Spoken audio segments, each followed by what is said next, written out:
Magandang araw mga bata! Sa araw na to, palalawakin natin ang inyong kaalaman sa ikapitang linggo ng second quarter. Handa na ba kayo? Tara na! Sa pagtatapos ng aralin na to, kayo ay inaasahang nagagamit ang magagalang na pananalita sa pagsasabi ng hinaing o reklamo, sa pagsasabi ng ideya sa isang issue at sa pagtanggi. At nakasusulat ng simpleng patalastas at slogan. Bago tayo tumungo sa ating aralin, atin munang balikan ang mga dapat tandaan sa isang kwento. Tawagin natin ang larong ito na letra ko, pakiayos ko. Ayusin ang mga ginulong letra upang makabuo ng salita na tinutukoy ng mga babasahin kong bilang. Kayo ay bibigyan ko ng 5 segundo upang sagutin ang bawat bilang. Handa na ba kayo? Unang bilang. Ito ang nagbibigay ng buhay sa kwento, makikilala sila sa paglabas nilang kaanyuan. Pisikal at pananamit, kilos na nagpapahiwatig, ugali at dialogo. Ayusin ang mga letra sa baba. 1, 2, 3, 4, 5. Ano ang sagot? Kung ang sagot nyo ay tauhan, tama kayo. Tumungo tayo sa ikalawang bilang. Tumutukoy ito sa lugar na pinangyarihan ng kwento. Maaari rin itong maglarawan sa lugar na ginagalawan ng tauhan. Ayusin ang mga letra sa baba. 1, 2, 3, 4, 5. Ano ang sagot? Tama. Tagpuan. Yan ang tamang sagot. Para sa ikatlong bilang, ito ang pangunahing tema ng isang kwento. Nakapaloob dito ang mahalagang kaisipan ng akda. 2 salita ito. Ayusin ang mga letra sa ibaba. 1, 2, 3, 4, 5. Ano ang sagot? Paksang diwa. Tama ulit kayo. At ang huling bilang, ito ay balangkas o estruktura ng mga pangyayaring kinapapalooban ng kilos, pagkalinang ng tauhan, tunggalian, mga hadlang o detalye na buhat sa simula at mabilis na pag-akyat sa kasukdulan. Ayusin ang mga litra sa ibaba. 1, 2, 3, 4, 5. Ano ang sagot? Kung ang sagot nyo ay banghay, tama ulit kayo. Sagutan ninyo ng tama ang gawain ito. Magaling mga bata, inyong naalala ang nagdaang aralin. Bigyan ang inyong sarili ng magaling na palakpak. Magaling, magaling, magaling. Teka muna, may katanungan lang ako. Ikaw ba ay gumagalang sa mga nakakatanda sa iyo? Sa anong paraan mo ipinakikita ang pagiging magalang? Makinig tayo sa isang awitin. Tandaan ang mga sasabihin sa kanta. Sa pagtatapos ng awitin, ating sasagutan ang mga sumusunod na katanungan. Una, paano sumasagot ang mga magagalang na bata? Pangalawa, paano nagpapaliwanag ang mabubuting bata? Pangatlo, ano-ano ang iba pang magagalang na salitang nabanggit sa awitin?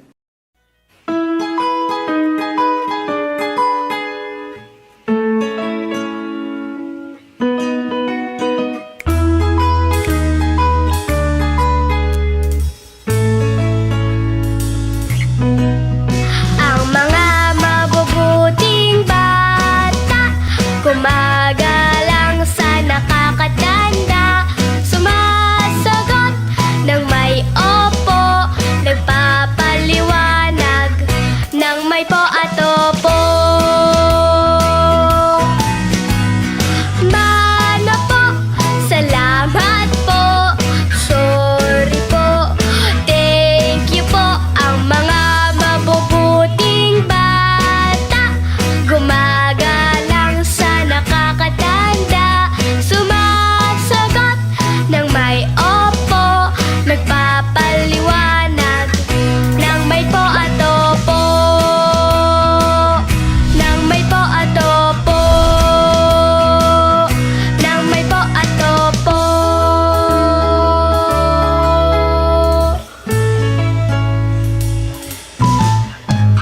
Paalam po. Okay, magandang kanta, di ba? Paano daw sumasagot ang mga magagalang na bata? Kung ang sagot mo ay sumasagot ng may po at upo, tama ka. Paano nagpapaliwanag ang mabubuting bata? Nagpapaliwanag ng may po at upo. Ano-ano ang iba pang magagalang na salitang nabanggit sa awitin? Mano po, salamat po, sorry po, at thank you po. Alam nyo ba, mga bata, ang po at upo ay natatanging mga salita na sa Pilipinas nyo lamang maririnig. Dahil likas sa ating mga Pilipino ang pagiging magalang. Oo, magagalang tayo, di ba? Maraming paraan ang pagpapakilala ng paggalang. Ito ay ginagamit sa iba't ibang pagkakataon tulad ng pagbati, pagtatanong, paghingi ng pahintulot, at iba pa. O sige, tila handang-handa na kayo para sa ating aralin sa araw na to. Ngayon ay may babasahin tayong dialogo. Ito ay ang pag-uusap ng batang si Alma at matandang lalaki na si Lolo Berting. Ang pamagat. Ang pagkikita ni Alma at ni Lolo Berting. Nagkasalubong sina Lolo Berting at Alma sa palaruan. Magandang tanghali po, Lolo Berting. Aboy, magandang tanghali rin, Almo. Anong ginagawa mo rito? Tanghaling tapat na, hindi ka ba manananghalian? May dala po akong baon, Lolo. Malayo po kasi ang inuuwian ko, kaya pinagbaon na po ako ni Nanay. Aboy, ganoon ba? Kumain ka ng mabuti dyan at ako'y uuwi na sa aking mga apo. Inilabas ni Lolo Berting ang kanyang sigarilyo at sisindihan na sana niya ito ng... Lolo Berting, mawalang galang lang po. Sabi po kasi sa amin ng aming guro, nakakasama po ang usok ng sigarilyo sa katawan ng bata at pati sa inyo. Ay, pasensya na iyo. Hindi ko napansin. Pati rin ang mga apo ko. Ganyan din ang sinasabi sa akin. Salamat sa pagpapaalala. Walang anuman po, Lolo. Okay, sagutin natin ang mga katanungan. Na, ano-ano ang ginamit na magalang na pananalita ni Alma? Tama, gumamit siya ng po at upo. Ikalawa, bakit nga ba masama ang paninigarilyo sa pampublikong lugar tulad ng parke? Sa science, ano nga bang sinasabi tungkol dito? Diba? Ito ay bad sa ating health. Sama ito sa kalusugan ng naninigarilyo, pati na rin sa ibang nakakalanghap ng usok nito. Sunod, sa iyong palagay, tama bang punahin ni Alma si Lolo Berting? Bakit? Tama. Dahil siya ay concern lamang kay Lolo Berting. Kung ikaw si Alma, paano mo pupunahin si Lolo Berting upang itigil ang kanyang paninigarilyo nang hindi masasaktan ang kanyang damdamin? Kapag ikaw ay magpapahayag ng salungat na opinyon o saloobin tungkol sa isang issue, ano ba ang dapat mong gawin? Dapat ba nasigawan ang kausap? O dapat bang mahinahon ang pagsasalita? Dapat ba naduro-duruin siya? O dapat bang maging magalang sa pagpapahayag ng pagtanggi o pagsalungat? Sana ay maiparating ko sa inyo ang mensahe sa dialogong binasa natin. Habang kayo kanina ay nakikinig, meron kayong nararamdaman, di ba? Ano nga ba ang tawag dito? Ito ang tinatawag na reaksyon. Okay, ano nga ba ang reaksyon? Ito ang damdaming pagpapakita ng pagsang-ayon, pagsalungat, pagkatuwa o pagkalungkot o pagkadismaya matapos marinig ang isang usapan o matapos mabasa ang isang balita o matapos mapanood ang isang bagay na may halaga sa isang individual. Ano ang reaksyon ni Alma sa pagsindi ng sigarilyo ni Lolo Berting? O, di ba? Una ay masaya pa siya. Nung nakita niya na nagsisindi ng sigarilyo si Lolo ay naging malungkot na siya. Yun ang kanyang naging reaction. Ano ang opinyon? Ito ay sa loobin ng isang tao batay sa kanyang sariling pananaw sa mga naririnig na usapan, nabasang teksto o napanood na palabas. Sa dialogo na ating binasa, ano ang opinyon ni Alma sa nasaksihan niya? Paano niya ito sinabi?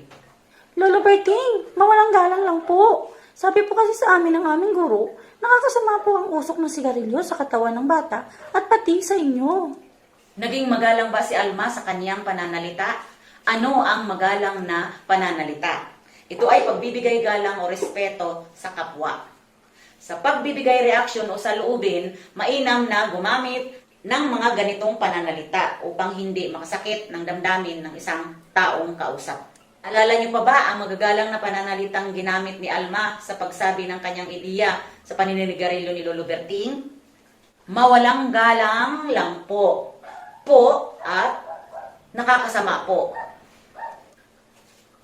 Okay. Ngayon ay ating subukin ang inyong pag-unawa sa ating aralin. Lagyan ng check ang bawat bilang kung ang pangungusap ay gumagamit ng magagalang na salita. Lagyan naman ng X kung hindi. Paunahin po tiya at tiyo, ngunit wala po akong naalala sa pinakuha po ninyo mula sa bahay. Tugon ni Alden sa kanila. Ito ay check. Kalawa, umuwi si Lina at sinalubong nito ang kanyang ina na may dalang bagong sapatos. Salamat po nanay, ang sabi ni Lina sa kanyang nanay. Ito ay check. Ikatlo, tinanong ng kanyang guro si Rico kung siya ang nakakita kay Bert na nanuntok. Wala akong pake. Tugon ni Rico sa kanyang guro. Ito ay ikes. Ano kaya ang mas magalang na paraan na maaari ninyong i-advise kay Rico? Maaring ganito ang kanyang pagkakasabi. Paumanhin guro, ngunit hindi ko po nakita si Bert. Pang-apat, ayokong makipagkaibigan sa iyo, wika ni Bert sa kanilang bagong kaklase na galing sa ibang lugar. Ito ay ikes. Ano kaya ang mas maayos na paraan para pagkausap sa bagong kaklase? Maaring ganito ang kanyang pagkakasabi. Huwag kang mag-alala. Magiging magkaibigan din tayo pagkatapos ng taon ito. Ito na tayo sa panglima. Magandang umaga po, Binibining Cruz. Bati ng mga mag-aaral sa kanilang guro. Ito ay check. Magaling, nakuha ninyo ng tama ang gawain. Sa ating pang-araw-araw na pamumuhay, kayo ba ay nakikipag-usap ng may galang? Pauwi ang iyong ina galing sa palengke. Marami siyang dala. Anong gagawin mo? Paano kung ikaw ay nagsasagot ng module? Isip-isip.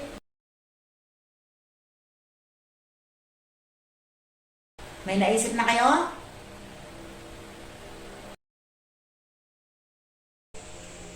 Tama. Pwede mong sabihin, Nanay, pasensya na po. Pero kailangan ko na pong tapusin ito. Hindi na po muna ako makakatulong sa inyo.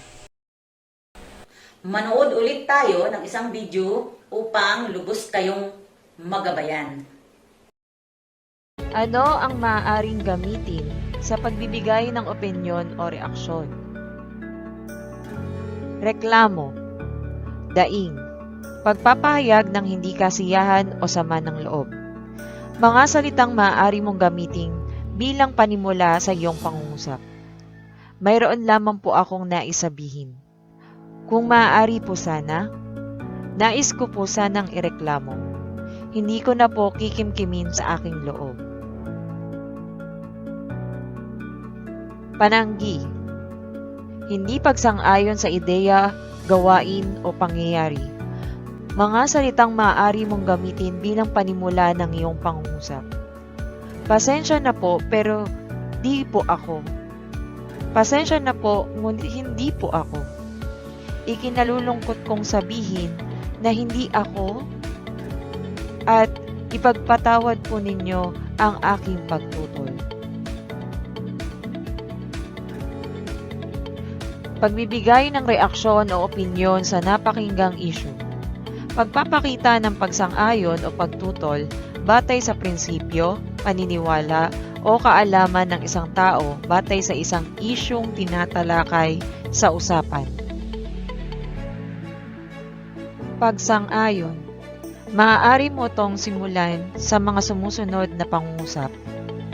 Buong igting kong sinusuportahan ang kumbinsidong akong, labis akong naninindigan, lubos kong pinaniniwalaan, kumbinsido ako. Para sa di pagsang-ayon, maaari mong simulan ang iyong pangungusap sa mga sumusunod. Labis akong naninindigan na, lubos kong pinaniniwalaan, para po sa aking opinyon, ang masasabi ko po sa bagay na iyan, kung ako ang tatanungin, at sa ganang akin, naniniwala po ako na ano-ano ang dapat tandaan upang maibigay ng may paggalang ang mga reaksyon o opinyon. Una, unawaing mabuti ang usapan. Mahalagang ituon ang atensyon sa usapan. Makakatulong ito upang makapagbigay ka ng angkop na reaksyon o opinyon. Ikalawa, gumamit ng mga magagalang na pananalita. Mainam na gamitin ang magagalang na pananalita upang hindi ka makasakit ang damdamin ng iyong kausap. Pagbibigay galang na rin ito kung ang iyong kausap ay mas matanda pa sa iyo. Ikatlo, respetuhin ang opinyon o reaksyon ng taong kausap. Ang bawat isa ay may iba't ibang pananaw sa bawat isyong tatalakayin sa isang usapan. Bigyan natin ng respeto kung sakaling ito ay salungat sa ating pananaw. At ikaapat, ang opinyon o reaksyon ay hindi dapat makaapekto sa samahan ng dalawa o higit pang individual. Huwag magalit kung sakaling hindi siya sang-ayon sa iyong opinyon. Ang bawat isa ay may kalayaan na maipahayag ang kanyang saloobin.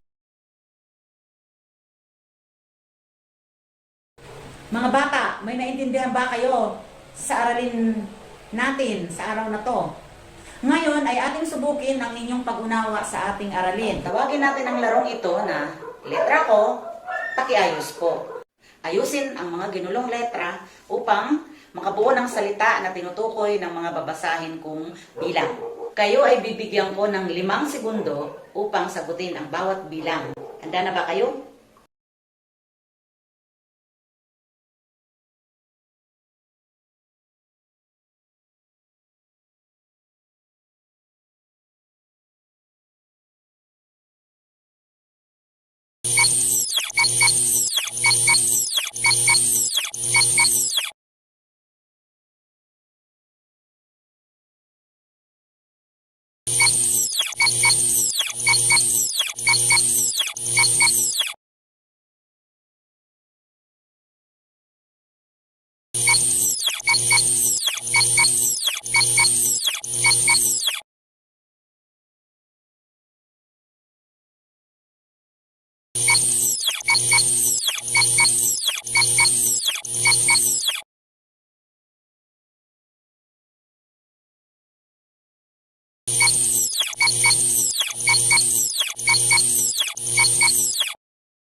Para sa inyong takdang aralin, gumawa ng isang slogan na may tema o nagpapahayag ng paggalang.